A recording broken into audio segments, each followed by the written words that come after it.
আমার প্রিয় মায়েরা বোনেরা, আপনাদের জন্য একটা হাদিস বলে শেষ করব। বিশ্বনবী বলেন, আমার মায়েরা খেয়াল করে শুনুন, বিশ্বনবী আপনাদের উদ্দেশ্য করে বলেন, আল মারআতু ইযা সাল্লাত খামসাহা ওয়া সামাত শাহরাহা হাফিজাত ফুরুজাহা আতাআত বা'লাহা ফালতাদখুল মিন আইয়ি আবওয়াবিল জান্নাতি শাআত। বিশ্বনবী বলেন, ও রমণীরা, ও নারীরা, যে সমস্ত নারী এই চারটা কাজ করবে, এই চারটা কাজের গ্যারান্টি দিবে, তাদেরকে জান্নাতের 8টা দরজার গ্যারান্টি দেয়া হবে। কি চারটা কাজ? 1 নম্বর, আল মারআতু ইযা সাল্লাত খামসাহা, যে নারী 5 ওয়াক্ত নামাজ পড়ে। কি করে?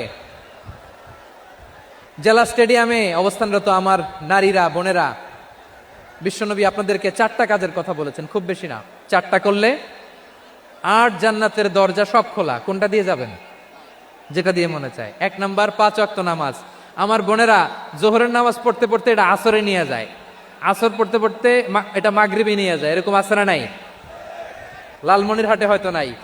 আমার বোনেরা এটা করবেন না। ইন্নাস সালাতা কানাত আলাল মুমিনিনা কিতাবাম মাওকুতা, সময় মতো পড়বেন। সামাত শাহরা, রমাদানের রোজাগুলো রাখবেন। হাফিজাত ফুরুজাহা, যে নারী তার চরিত্রকে হেফাজত করে, তার প্রাইভেট হেফাজত করে, তার লজ্জাস্থান হেফাজত করে। ও মায়েরা, আপনার এই গর্ভ যে কত দামি আপনি জানেন না।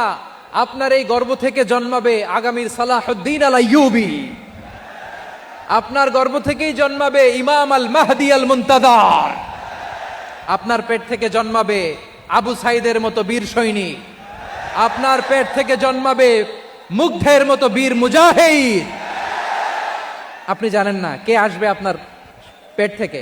সময়টাকে কাজে লাগান, ইসলামকে বুঝেন, মানেন, আমাদের ইসলামিক লেকচারগুলো শুনেন। আমরা যে বার্তাগুলো, ইনস্ট্রাকশনগুলো, দিক নির্দেশনাগুলো আপনাদের খেদমতে রাখি, এগুলো মেনে চলুন। আপনিই পারেন আপনার ঘরটাকে জান্নাতের টুকরা বানাতে। একটা family, it's a very big institution and you are the MD, the managing director of this institution. চিল্লায় বলেন ঠিক কিনা? চাইলেই পারেন ঘরটারে জান্নাতের টুকরা বানাতে। 5 ওয়াক্ত সালাত, রমাদানের রোজা, নিজের চরিত্রের হেফাজত, ও আতাআত বা'লাহা, স্বামীর আনুগত্য। এটাতে অনেকে ভুল করে থাকে। হায় রে আমার বোনেরা, স্বামীর আনুগত্যকে এটা নিজের অপমান মনে করবেন না। আপনার স্বামী আপনার সবচেয়ে বড় গার্ডিয়ান, তিনি আপনার সবচেয়ে ভালো চায়। নারী কখনো গার্ডিয়ানশিপের বাইরে থাকতে পারে না।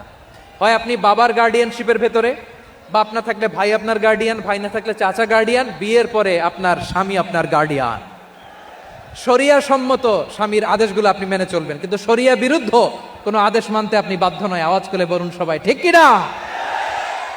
এই 4টা কাজ যদি কোনো নারী করে, বিশ্বনবী বলেন জান্নাতের 8টা দরজা খোলা। তোমার যেটা দিয়ে মনে চায় সেটা দিয়ে জান্নাতে তুমি এন্ট্রি নিতে পারবা। বিশ্বনবী সাল্লাল্লাহু আলাইহি ওয়াসাল্লামের স্ত্রীর নাম ছিল আয়েশা রাদিয়াল্লাহু তাআলা আনহা।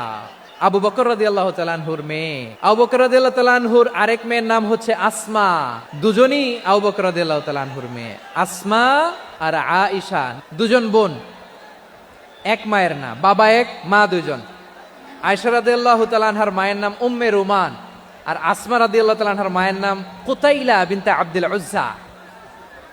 আবু বকর রাদিয়াল্লাহু তাআলা আনহু 4টা বিয়ে করেছিলেন।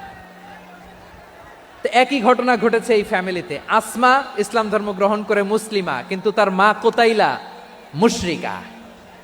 আই রিপিট, বোঝার জন্য আমি আবারও বলি, আসমা রাদিয়াল্লাহু তাআলা আনহা মুসলিমা, আর আসমার মা কুতাইলা মুশরিকা। তার মানে মেয়ে মুসলিম, মা অমুসলিম। ভেজাল আছে না নাই? কিন্তু কুতাইলা আর ধৈর্য ধারণ করতে পারে না। নার ছেড়া ধন, কলিজার টুকরা ধন, কলিজার টুকরা সন্তান। আসমারে দেখতে বড্ড মন চায়। সাইয়েদনা আসমা রাদিয়াল্লাহু তাআলা আনহা মক্কা থেকে হিজরত করে মদিনায় চলে গেলেন হুদাইবিয়ার পর। যখন মক্কা মদিনার ট্রাফিক স্বাভাবিক হলো, মক্কার লোক মদিনায় যায়, মদিনার লোক মক্কায় আসে। কুতাইলা কলিজার টুকরা সন্তান আসমারে দেখার জন্য কিছু উপহার নিয়ে বিশাল মরুপথ পাড়ি দিয়ে মক্কা থেকে মদিনায় যায়। সুবহানাল্লাহ বলেন। এখন মা আসছে মেয়ের সাথে দেখা করতে, মেয়ে তো আর দেখা দেয় না। মেয়ে ভাবছে আমার মা তো মুশরিকা, অপবিত্রা, তার সাথে কি দেখা দেয়া যাবে? বিশ্বনবীর দরবারে চলে গেলেন। সুবহানাল্লাহ বলেন। কি সৌভাগ্যবান ছিল তারা। মাসলা জানার দরকার হলেই নবীর দরবারে চলে যেত। ঘরে বউয়ের সাথে ঝগড়া হলে নবীর দরবারে চলে যেত। অনেক সাহাবী বলে আমার পেটে ক্ষুধা লাগলো আমি নবীর কাছে চলে যেতাম। কারণ নবীর চেহারার দিকে তাকালেই আমার পেটের ক্ষুধা মিটে যেত। সাইয়েদনা উসমান রাদিয়াল্লাহু তাআলা আনহু বিশ্বনবীর কাছে চলে গেলেন, যে বললেন, ইয়া রাসূলুল্লাহ, হে ইয়া হাবিবাল্লাহ, ইন্না উম্মি কাদিমাতুন ইলাইয়া ওয়া হিয়া রাগিবা। আমার মা মক্কা থেকে অনেক দূর মরুর পথ পাড়ি দিয়ে উপহার সামগ্রী নিয়ে মদিনায় আমার সাথে দেখা করতে এসেছে গো নবী। আমার জানতে বড্ড ইচ্ছে হয় আমি আমার মুশরিকা মায়ের সাথে একটু দেখা করতে পারবো কিনা। আফা আসিলুহা, আগে যেমনি আমি আমার মায়ের সাথে ভালো আচরণ করতাম, যেমনি আমি আমার মায়ের সাথে সদাচরণ করতাম গো নবী, এখন আমি মুসলিমা, মা মুশরিকা, এখনো কি আগের মতো সদাচরণ করতে পারবো নাকি? বিশ্বনবী বললেন, নাম সিলিহা, হ্যাঁ রে আসমা, অবশ্যই অবশ্যই, আগে ঠিক যেমন তুমি তোমার মায়ের সাথে ভালো আচরণ করতে, এখনো তেমনি আগের মতো ভালো আচরণ করবা। আওয়াজ করে পড়েন সুবহানাল্লাহ। সপ্তম হিজরিতে বিষ্ণু ইসলাম সব সুপার পাওয়ারের কাছে চিঠি দিলেন, রোমান সম্রাটের কাছে, পারস্য অধিপতির কাছে, মিশরের অধিপতির কাছে, সবার কাছে চিঠি লিখলেন। চিঠির ভাষা ছিল এরকম, মিন মুহাম্মাদিন রাসূলিল্লাহ ইলা মুকাওকিস আযীমিল কিবত, মুহাম্মদ রাসূলুল্লাহর পক্ষ থেকে মিশরের বাদশার কাছে, আসলিম তাসলাম, ইসলাম মানো শান্তিতে থাকবা, সালামুন আলা মান ইত্তাবা আল হুদা, শান্তি তার জন্য যে হেদায়েতের অনুসরণ করে। সুবহানাল্লাহ পড়েন। তো এই চিঠি অনেকে ভালোভাবে রিসিভ করেছে, অনেকে এই চিঠি পাওয়ার পরে নবীর কাছে আবার ইন রিটার্ন উপহার পাঠিয়েছে। কি পাঠিয়েছে? উপহার। মিশরের বাদশাহ মুকাওকিস তিনি বিশ্বনবীকে বিশাল এক উপহারের ডালি পাঠিয়েছেন। মিশরের বাদশাহ মুকাওকিস ছিলেন ধর্মে খ্রিস্টান। লালমনিরহাটের ভাইরা আওয়াজ করে বলেন, মিশরের বাদশাহ ধর্মে কি ছিল? খ্রিস্টান। কি উপহার দিয়েছিল আমার নবীকে? শুনতে মনে চায়? 1000 স্বর্ণ মুদ্রা। 1000 স্বর্ণ মুদ্রা। 2টা খ্রিস্টান দাসী, একজনের নাম মারিয়া বিনতে শামউন আল কিবতিয়া, আরেকজনের নাম সিরিন বিনতে শামউন আল কিবতিয়া।